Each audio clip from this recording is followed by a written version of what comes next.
하나님의 말씀 봅니다. 사도행전 제28장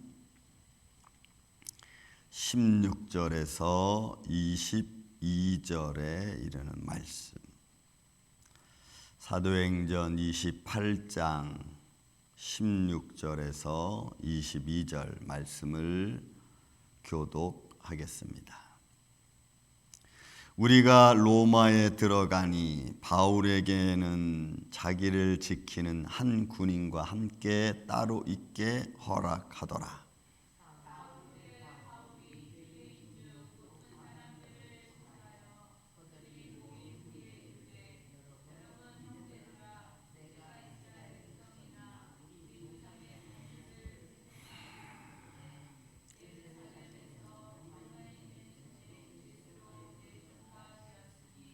로마인은 나를 신문하여 죽일 죄목이 없으므로 석방하려 하였으나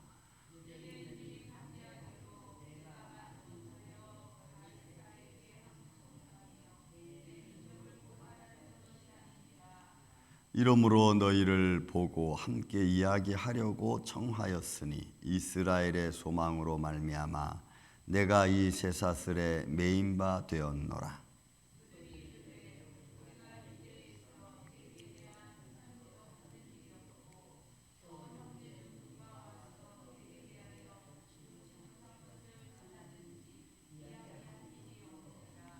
이에 우리가 너희 사상이 어떠한가 듣고자 하니 이 파에 대해서는 어디서든지 반대를 받는 줄 알기 때문이라 하더라.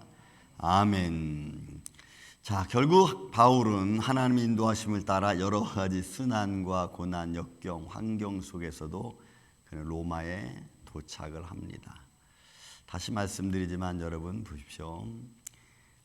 바울이 예루살렘에 올라가서 그들의 받은 할례, 그들의 전통과 계명이 예수를 가리키는 것이고 그 예수가 그리스도라고 선포한 일 때문에 결국 유대인들의 반대를 받았죠. 그리고 그들에게 몰매를 당하고 죽일 뻔했는데 루시아라고 하는 총독, 천부장이 그를 끄집어냈습니다.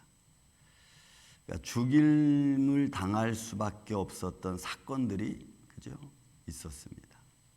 그가 벨릭스 쪽으로 가이사 쪽으로 내려갔을 때도 유대인들의 요구는 그를 예루살렘에 다시 데려오면 중간에 숨어 있다가 죽이려고 하는 소문도 들어서 결국은 가지 않았습니다. 또 배를 만나서 풍랑이 돼서 죽을 뻔했지만 죽지 않았습니다. 여러분, 우리 삶은 주의 뜻을 이루어가는 하나의 과정의 여정 속에서 우리가 알지 못하는 일이 또 우리가 미처 대비하지 못한 일들로 인해서 우리는 시험당하고 어려움을 당할 수 있습니다. 좋은 것 같았는데 그게 오히려 나한테 힘든 일들로 다가올 수 있었습니다. 그럼 그런 과정 속에서 과연 우리는 어떻게 이런 문제들을 헤쳐나갈까라고 하는 것이 우리 인생에 많은 사람들의 고민이죠. 저도 그렇고. 예상치 못한 일이 생기고 내가 할 수 없는 일이 터져버리면 그때는 정말 무력하기 짝이 없어요. 야, 정말 인생은 힘이 없구나. 야, 내가 할 수 있는 일은 정말 아무것도 없구나 라고 하는 것이 저절로 느껴지죠. 그럴 때 우리는 하나님께 여러분 기도합니다. 주님의 손길에 도움을 요청합니다. 근데 그 도움의 손길을 받을 때도 좋은 의미를 받든 어떤 의미를 받든 간에 어쨌든 하나님이 도움의 손길을 주는 것에 대해서는 그냥 감사할 따름이죠. 하나님 감사합니다. 그래서 그 길을 우리는 그냥 이렇게 하나님의 손길이 어떻게 내 삶을 주도하고 계시고 하나님의 손길이 어떻게 나를 돕고 계시고 나를 이끌어 가시는가 이거죠. 그러니까 바울이 결국은 로마까지 다 왔습니다. 그리고 로마의 많은 사람들, 소위 높은 사람들이라 그러죠.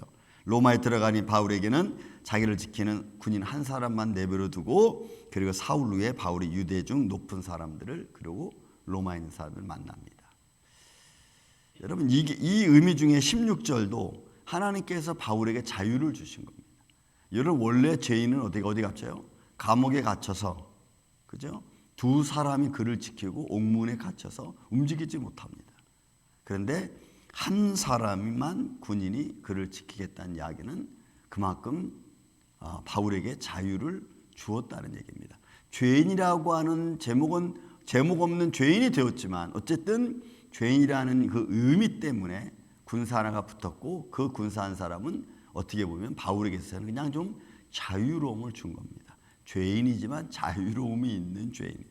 그래서 이 사람도 만나고 저 사람도 만날 수 있는 그런 상황. 사울의 바울이 유대인 중 높은 사람들을 정하여 그들이 모인 후에 그들에게 이야기를 합니다. 그 이야기는 과거나 지금이나 전하는 이야기는 여러분 똑같습니다.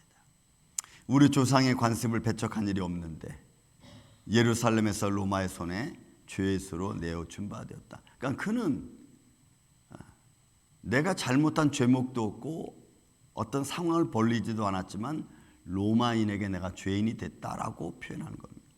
그러니까 결국 우리의 삶 속에 여러분들이 잘했든 못했든 어쨌든 오해받을 때 있죠. 잘하고도 오해받을 때 있고 못했는데도 불구하고 어쨌든 또 칭찬받을 때도 있고 우리는 그런 상황이 있습니다. 그런 상황 속에서도 우리는 하나님이 지켜주시고 인도해 주시는 그 과정을 우리는 이렇게 볼 뿐입니다. 그걸 우리가 뒤집거나 또 그것을 바꾸려고 하면 너무나 많은 일들이 또 번잡하게 이루어지니까. 그러니까 바울은 일단 자기 자신에서 변론합니다. 나는 배척한 일이 없다. 우리 조상의 일에 대하여 문제를 일으킨 적이 없다. 그렇지만 로마인의 손에서 내가 죄수로 끌려왔다. 그럼 정당한 거죠. 그래서 믿음의 사람들은 본의 아니게 믿지 않는 사람들 사이에 들어가면 죄인 아닌 죄인같이 될 수도 있어요. 제가 지금도 군에서 있었던 일을 보면은 쫄병 때 제가 이렇게 탁 앉아 있는데 우리는 이제 점호가 딱 끝나면은 우리 행정반 요원이었기 때문에 점호가 딱 끝나면 그 우리 반에서 제일 높은 그래도 네 개짜리가 근데 딱 하면 식당에 근무하는 우리 행정반 요원들이 있거든요. 식당으로 탁 내려가지고 라면을 이만큼 끓여갖고 와요. 거기다 소주 가지고 올라오고. 걔 이제 소주 막 먹으라 그러잖아요. 쫄병부터 하나씩 돌려. 쫄병도 하다. 난 안 먹고 딱 있으니까. 쟤 뭐야? 걔 안 마시니까 막 뭐라 그래요. 두 번째 내가 또 안 마시니까 그래. 야, 쟤 내보내. 술맛 떨어지니까 쟤 내보내. 예수님 믿는다는 게 여러분 죄인 아닌 죄인의 모습을 갖출 수 있어요. 사람들한테 미움받고 분위기 파악 못한다고 쫓겨나고 그죠? 그 예수님 믿는 거하고 분위기하고 무슨 상관이 있어? 근데 분위기 못 맞춘다는 거예요. 그냥 죄인 아닌 죄인이 될 수 여러분 있어요. 가만히 있는데 여러분 그런 모습은 비일비재하게 많습니다. 그래서 슬쩍 그 자리를 피해 주기도 하고 제가 한국 인천에서 목회할 때도 영창학교 인천에 영창학교가 있거든요.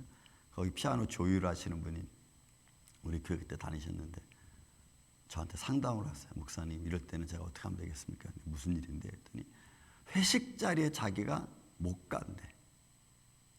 안 가니까 또 예수 믿는 사람이 또 이런 데 빠진다고 뭐라 그러고 또 가명은 술 먹으라고 뭐 분위기 다르는데 또 안 하면은 또 예수 믿는 사람이 또 안 한다고 그러고 그건 내가 어떻게 할 수가 없대.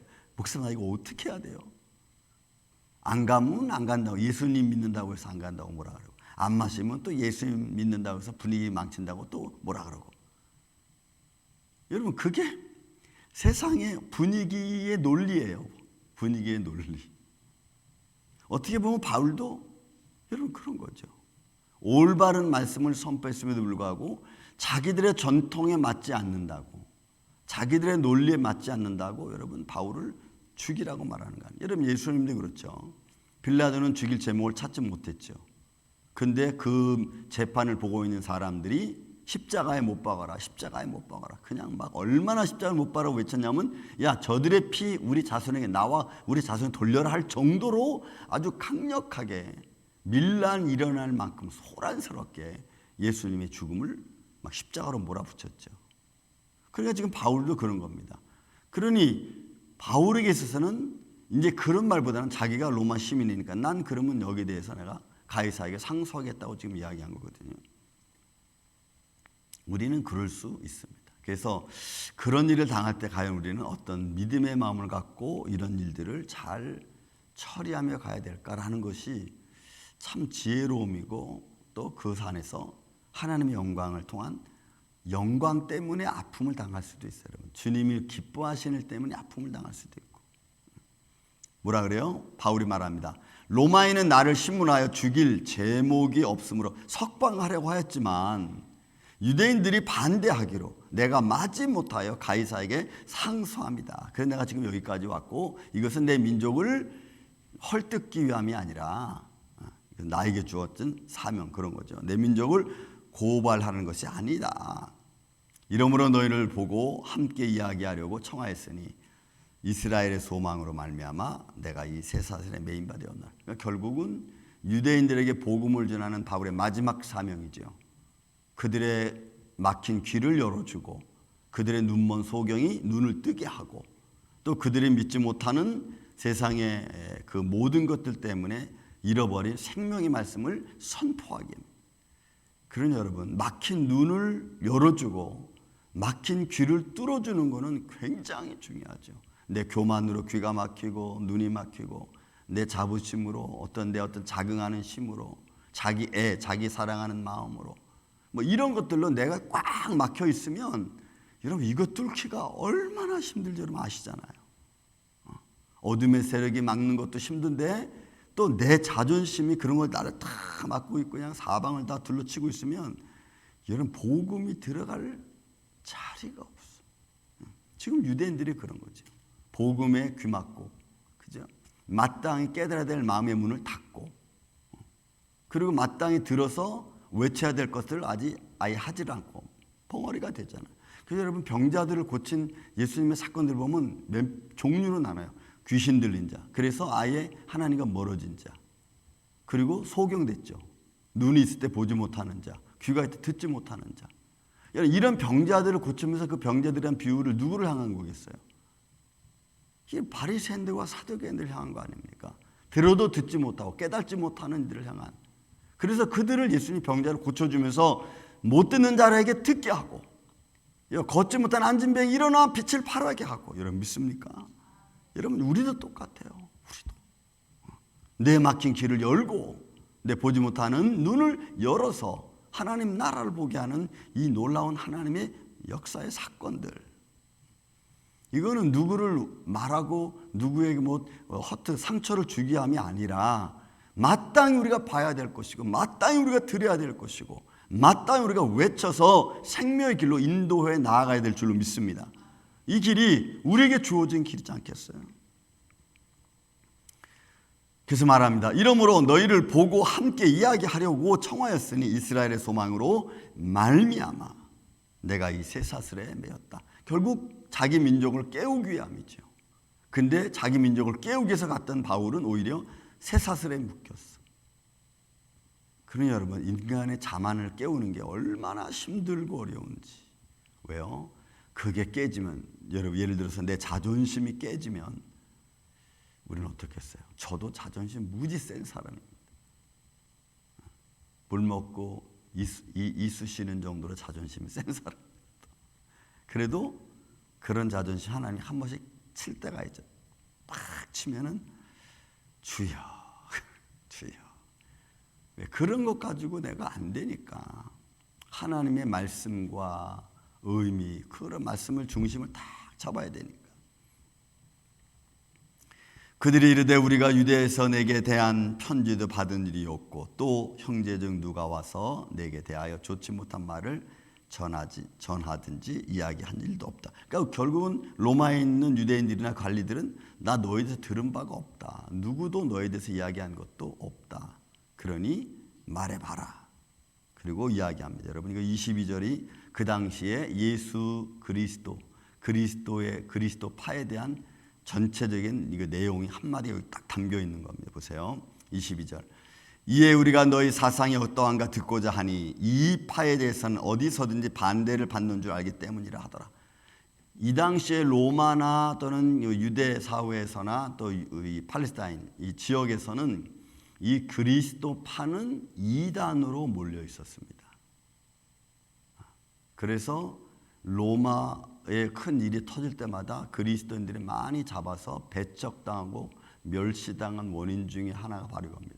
왜냐하면 로마는 다신교인데 그 다신교지만 로마가 인정한 교들이 있어요. 황제 숭배 사상으로부터 시작해서 그들이 인정한 교가 있어요. 근데 거기에도 이 그리스도파는 들지 못했어요. 그래서 그 자기들의 다신교 사상에 들어가지 않은 이 그리스도파를 이단으로 취급을 했다고.